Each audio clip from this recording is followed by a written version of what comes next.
What's up guys, how you doing? I hope you have an awesome day today guys. Guys, I want to do something a little bit different today. I generally want to help people to buy their first house, literally. I find a lot of people are struggling on how to get their first house, especially young people. When I was young, I had no clue how to buy my first house. I had no role models, nothing like that. And this is why I'd love to give some personal advice how I was able to buy a few properties on my own and how able to do this all on my own, saving and doing everything literally on my own. Alright guys, so we'll get started guys, and I'll give you this 5 easy steps, literally 5 easy steps on how to buy your first house when you're literally broke like I was. Alright guys, let's get started. I'll give you a quick introduction of myself guys. I came from humble beginnings. We were like poor, we didn't really have much. I won't tell you the whole story. Literally I was living in this poor estate area on my own, and then I moved into a friend's house where I was literally living on a patio for like a couple of months. I didn't even have my own bedroom. I just literally had a suitcase with just my clothing, and that's about it. I was that broke. I literally had to buy, I remember borrowing $5 off a friend to buy a can of food because I didn't get paid till later, and I was that broke. I had no money, and it was so difficult for me, and I was like literally on the verge of homelessness. It was that difficult for me, and I was broke with nothing. So I want to teach you how to get one house, including after getting your first house, buy more houses. I want to teach you 5 easy steps on how to do that, alright? With someone, from experience from someone that was literally broke, alright guys? So I hope this helps you guys, and if it does, that's awesome. If you have advice from other people, that's fine. If it works for you, then that's fine. But if this advice I give you works for you, then just use it, and it will work for you, because it did work for me, alright guys? So step one, first one, is do your homework, alright guys? Do your homework, meaning, go talk to people that own houses, go talk to property investors, developers, even book an appointment with your bank, a home loan specialist. You got to do that, and they'll actually dedicate 1 hour to you to actually talk with you and actually discuss what your options are, how to get your first house, and they'll give you a list of everything. Like, they'll tell you everything, and all you got to do is write that down, and once you write that down, you'll pretty much what to do next. So that's going to give you that first stepping stone to the next step, is talking to those people and just doing your homework, right, from those people there that actually have experience in those areas. Step 2 is get a full-time job. Seriously, that's so important. All right, so you need at least 6 months of full-time work to show the bank that you can pay them back, to show that you've got a good work ethic for at least 6 months. That's what I had to do. So your bank wants to know, are you going to pay me back? That's what they really want to know. And if you have like a part-time job, even a part-time permanent job, you won't be able to get a lot of money for a house. You need to get full-time work. So the bank really wants to know, can you pay them back?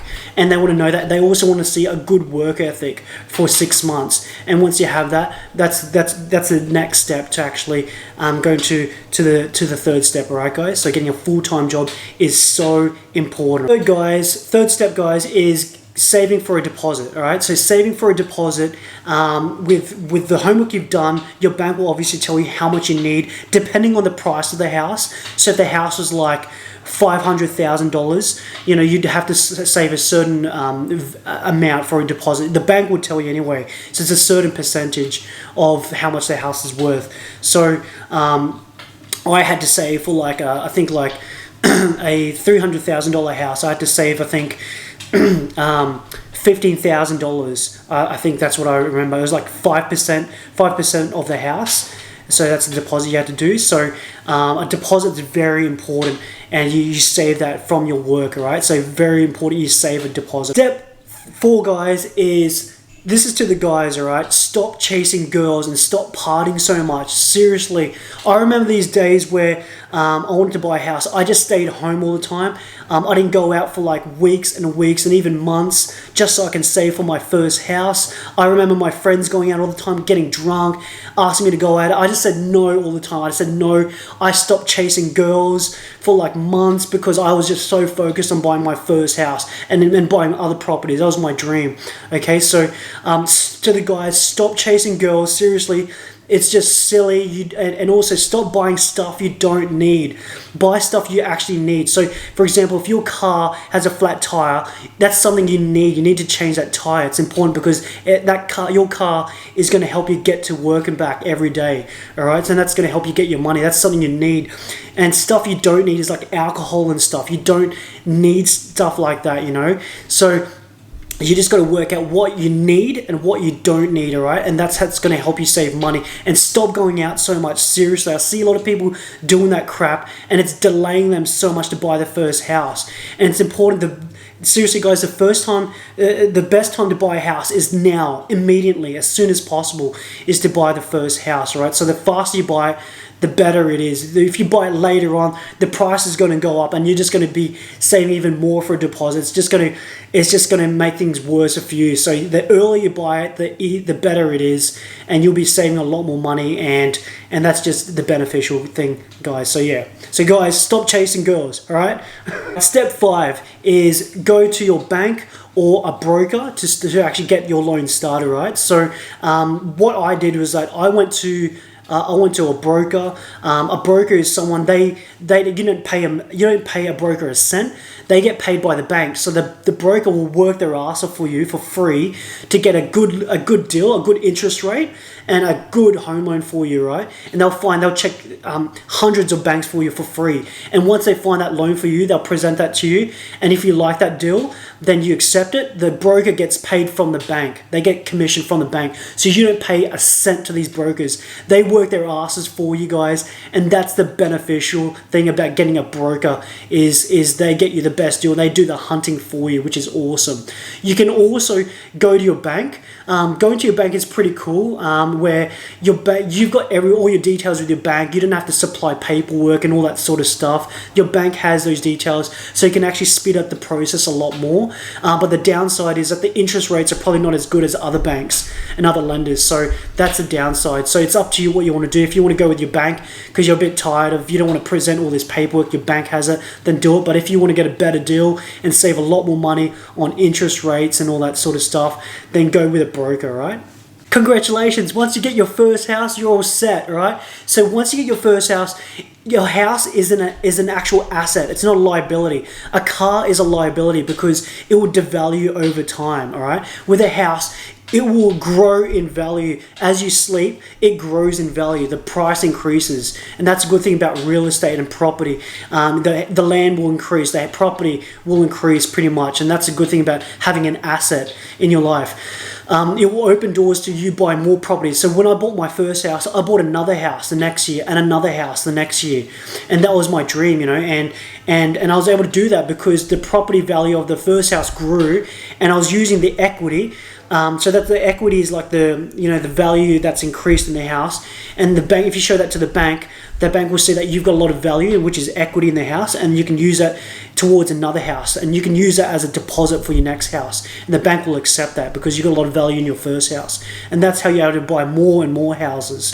And also you can open doors if you want to start your own business, and you need a business loan. That opens another door to getting a business loan from your bank, because the bank will always ask you, do you own a house? They will always ask that because that's where your money pit is. That's where all your money is. That's your asset. And if you say yes, they'll check the equity, and you can get a business loan. You can have your own business on the side, as well as own your own house, and it can help you for that. So it opens so many doors to business ventures, buying more properties, doing property development, property investing. It is so good. It's important to have your foundation in your life, which is a property, and that's the foundation of your life. It sets a foundation. It's very important, right? So that's why it opens so many doors, and it's so important that you have that, alright guys? So hopefully those 5 easy steps were able to help you out in some way and give you some good advice to get your first property, which I was able to do. It was a dream come true for me, literally having nothing and being broke to having my first house that you can call your home. You can do anything to it because it's your house. And then being able to buy more properties was a dream come true for me. And ever since, it's just made my life so much better, seriously, and it's just made me feel safe, know that I own my own house, and it's just such a good feeling owning your own house, seriously. So I hope this helps you out. and just work hard, focus, focus, focus. That's all you have to do. And another thing that helped me as well is that if you write down, if you don't have everything that's on that list, you know, like you haven't got the money and all that stuff, just write a list, stick it on your bedside table or put it on the wall. So every morning you look at it, you can just tick off the things that you've done. So it gets you one step closer to reaching your dream of buying your first house and buying more properties. So just tick it off, and that's what I did. I just ticked off each thing that I did: full-time job, deposit, you know, working hard, you know, just, you know, doing all that stuff. You're just ticking off, and that just makes you psychologically, that makes you feel relaxed, knowing that you're getting so close to reaching your goal of getting your first house. And that's going to open so many doors in your life, having a good asset and having more assets like that, and it's just going to make your life better, seriously. So yeah, but anyway, I hope this helps you out. Thank you so much for watching, and you have a great day, guys. All right, bye.